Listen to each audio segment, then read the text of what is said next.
Greetings, fellow tank commanders. In this video I'm going to be showing you a game that I played in the Kaiju O-I. This is a tier 6 Japanese premium heavy tank, which just became available today, October 3rd, 2016. And it will be available for purchase until November 1st through a variety of packages. If you would like more information on purchasing this tank, you can check out my blog post. The link is in the description below.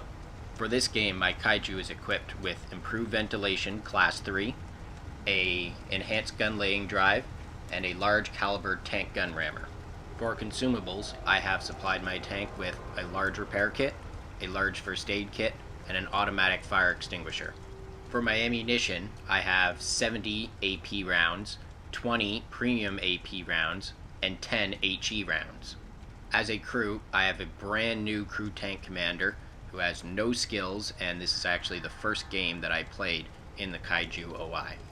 Now let's roll it. The game that I'm going to be playing is a standard battle on Pearl River with tier 6 as the top tier.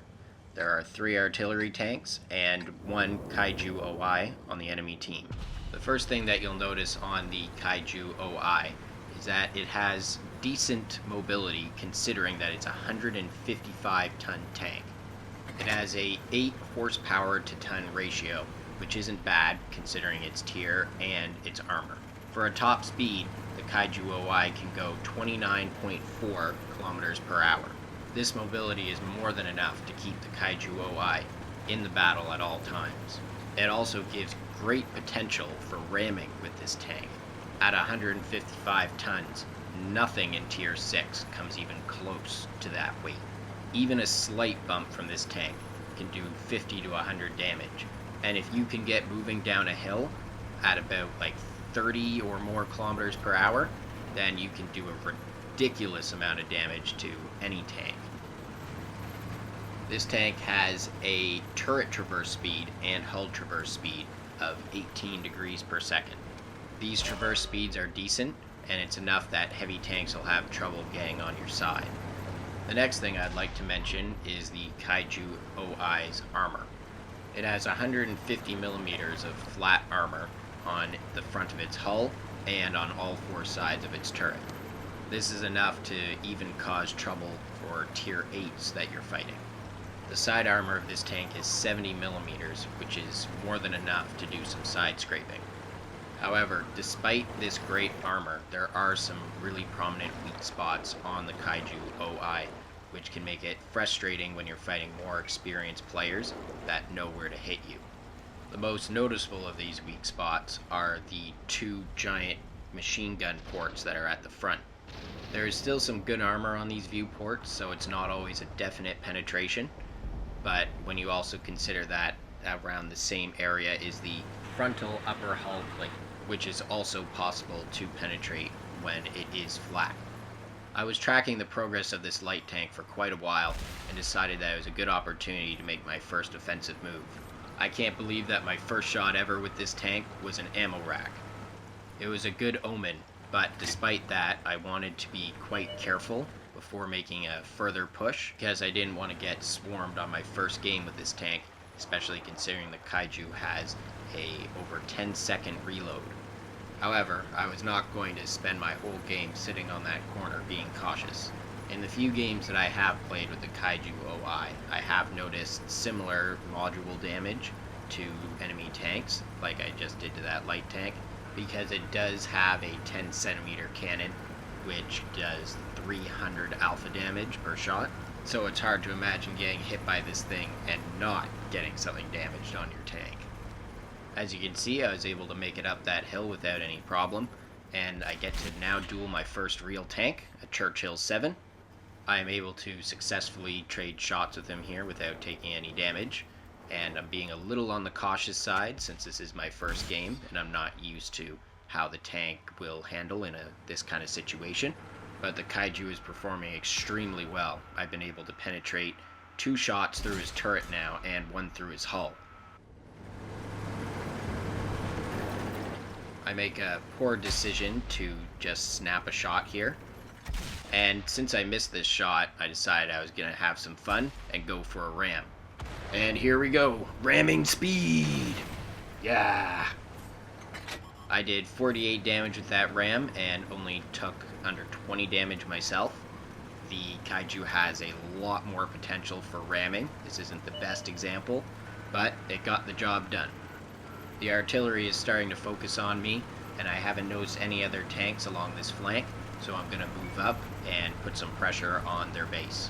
It's been a bit of a slow game so far, but we managed to see how well the Kaiju can handle itself in a one-on-one duel with a heavy tank of the same tier. While we're driving here, I'd like to comment that the Kaiju has an accuracy of 0.43, which is pretty good considering its size of caliber. I was able to hit that Churchill with little problem, and I was even able to get his weak spots. Now we've come up on our first artillery here. He is 320 meters away, but I was able to make the shot. As you see, the reticle wasn't too big when it was fully aimed, so although this isn't an ideal distance for the Kaiju to be fighting at, it is still acceptable to take a few shots from this distance to take out enemy tanks, such as that artillery. Now, one strange feature that you're going to find out about the Kaiju is that it has 10 degrees of gun depression. I think this is really good considering it has a 10 centimeter gun, and now we get to see it in action on this Stug 3G.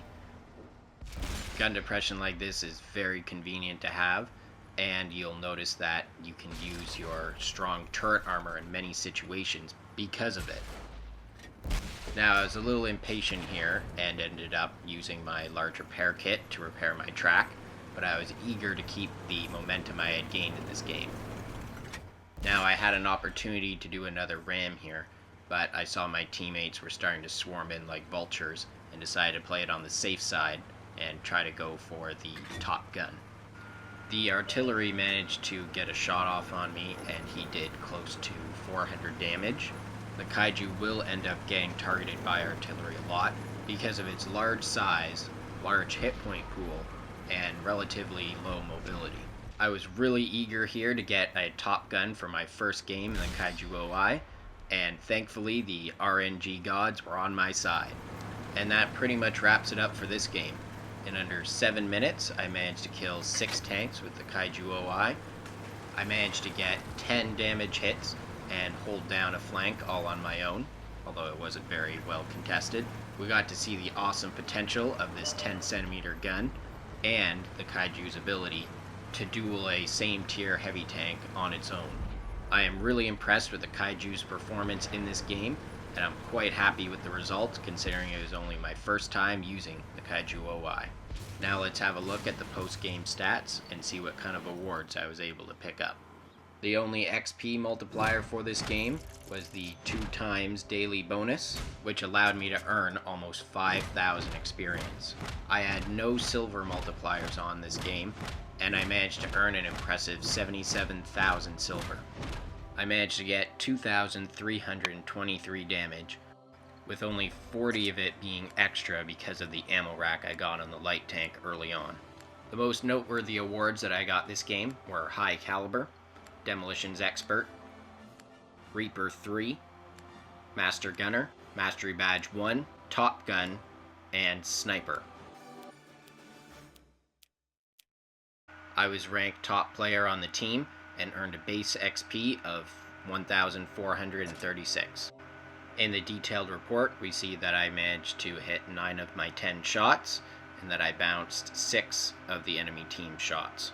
I'm happy with these stats considering how quick the game was, and that it was my first game with the Kaiju. In this game, I was able to destroy an enemy's radio, injure a gunner, and ammo rack a light tank.